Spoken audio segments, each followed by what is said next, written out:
Amazon Simple Queue service, Amazon SQS, offers a secure, durable, and available hosted queue that lets you integrate and decouple distributed software systems and components.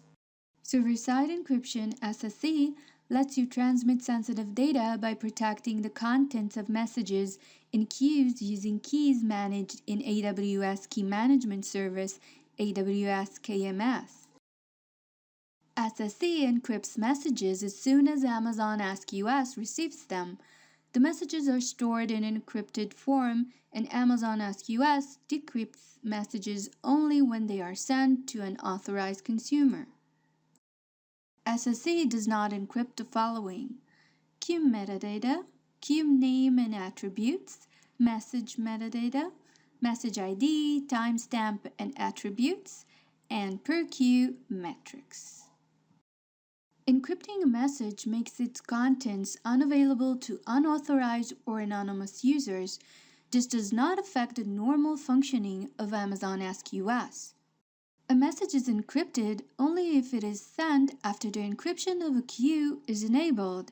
Amazon SQS does not encrypt backlogged messages.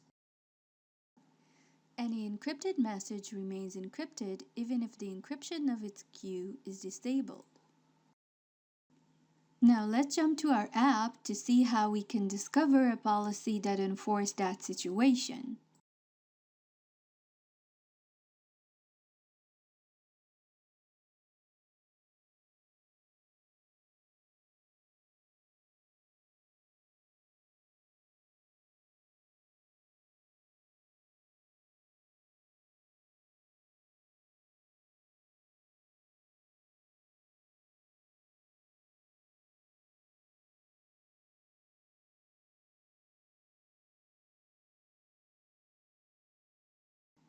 We can see exactly what the policy definitions are and how many patterns we have from that specific pattern. Later, we will see the code and the remediation.